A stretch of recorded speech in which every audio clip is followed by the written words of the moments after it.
Get in the way, Greg. Push me out. My phone's not good enough, so no, we just.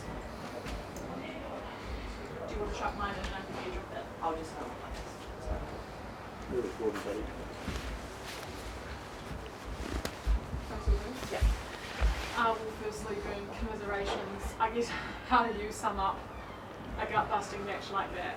Well, it's pretty hard, isn't it? Because you finish on the line and you're proud of the players. You also want to keep on in the competition, but you're knocked out. So, if you run through the 80 minutes, I thought we started well, and I thought we were just a little bit less accurate around high ball, gave away a couple of penalties, and it was a night where as soon as you gave something, the opposition, especially the Crusaders, will take it and make you pay for it. So, yeah, and it came down to a lot of things that disrupted us in the performance tonight. There was yellow cards and HIAs around our front row. So I'm really proud of the way the boys hung in there and then finished, with some guts and determination. We didn't get there, but you can be proud of the effort and the intent that we had.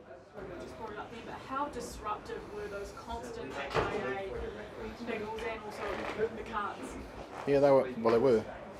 Yeah, they were. We had Riccatelli packed down at loose head, which he hadn't done for a while, and but the boys showed courage and character, and we weren't far away.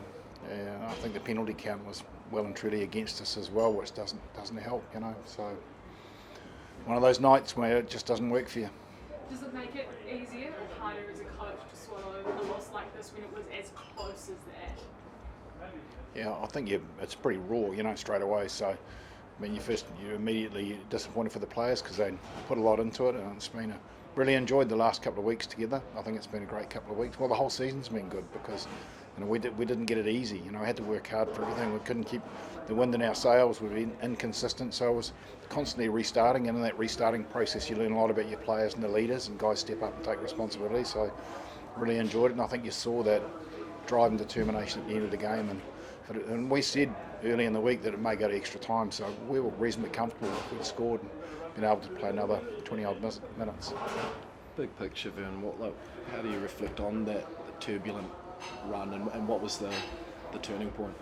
It was always, we didn't start well, so we were playing catch-up from the start. It took us a while to sort of get our rhythm, and we had quite a few injuries as well at the start, so you just got to rock and roll through, and it was always that belief that we knew we weren't far away, and we'd lost 3 games by only a couple of points during the season, so all we needed to do was get in the 6 and we knew we'd have a chance. So then we never actually lost belief. We knew we'd be able to claw our way back. Obviously it's raw, and I know you touched on discipline then, but did some players sort of let themselves down, or is that just the heat of the battle of a New Zealand derby in a semi-final? It's the heat of the battle, isn't it? Rocks and rolls at the moment. It changes so quick, the game, doesn't it? 1 minute you're on top, next minute you get a yellow card or an HIA, and then suddenly the whole thing changes, and you've got to adapt and play differently. And so they're a good team, the Crusaders. I think we first of all acknowledge that, and just that's it. Just a point of clarification. How did you see the comms when referee Dolman was saying, can you stay with contestable scrums when you had a failed HIA, loose head prop, and another guy going up for an HIA who's your replacement prop? Were you aware of that circumstance? Yeah, we'd put Ricky down. We knew Ricky could help out at loose head, Right. So it was either that or you take a player off and you play uncontested scrums, doesn't it? So Okay, so you have to take a player off. Yeah, you have to take a player off. So we wanted to stay. We knew that Ricky was a tough old warrior, and he had. And I'm proud of him and the boys that got around him to help him. So we got through that reasonably well. I think we gave away 1 penalty, but on our ball we got the ball out and got ourselves out of trouble. So it just shows the resources that there are within this team, and it just didn't go for us tonight. Does it make it a bit harder pill to swallow with so many of you guys leaving to nice and farewell then with the final?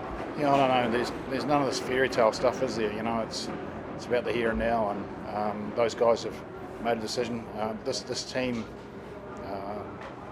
the players and people in and around it care for each other. They care quite deeply, very deeply, and we've had quite a few things that came so far. We've had players that are leaving, and it's just tightened the group up. And you're talking about culture, and this Blues team I'm proud of. I like the way that they interact and come together, And I think we've become better. And just talking to Paddy straight after the game, he walked off and said, I think we should have found that little bit we had at the end sooner.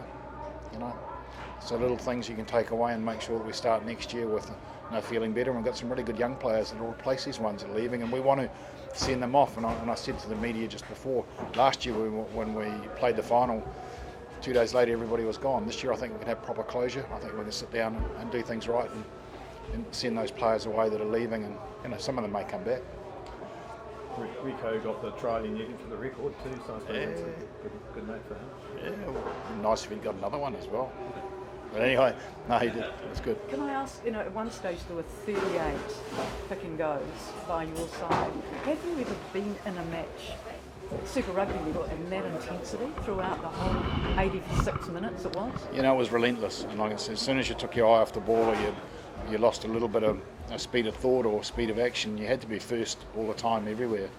And it was a tough game. It was a deserved semi-final in Christchurch. It was a tough old match. What did you think of the conditions? Perfect, ideal. Yeah, love that. Do you think that was test match intensity? So a real step up from. I think it was locked in. It was a tough game of rugby. Saw that right at the start. The first 15 minutes was a game of chess. It was strategic and it was physical. It was a good game of rugby. So faced the Chiefs last week, faced the Crusaders this week. Brumbies are still in the picture, but is there much in it? No, I don't think there's much in it. The teams are close, and I think tomorrow night's game will be a tough contest as well. And if anybody's, I've got no predictions whatsoever. Can I just quickly ask about Bob Lara? What happened and how is he? He's fine. I haven't got to the bottom of that either. At the end, everyone was taking knocks left, right and centre, but he was obviously affected with one of his collisions, and I just spoke to him briefly and said, "Are you all right?" And he said he is, but we'll sit down with the medical staff, and I don't know that it's, Marcel Renato as well came off. There's a few players that will need to see medical staff before we get on the plane tomorrow. Can I just ask, tough game, we all know, probably one of the toughest I've seen at this level. A word about referee Dolman? It was a pretty tough gig to get. Yeah, I've got to be careful what I say about referees. The penalty count was against us, and I just, would like to think that we'd have to go back and have a look at the game, but certainly it was against us. And maybe some questions to be asked, as there always is around that type of thing, but the game's done and dusted now, the result's there, and we just move on. There were a few penalties in a row against you before that last try, wasn't it? Probably quite critical. Yeah, I think it was 7, at one stage. So, as long as referees are consistent and it's fair, you don't mind. When we feel it's not, then you. So anyway, we need to go back and look at the game. Like I said, it's pretty raw. It's straight after. We need to. That's another day.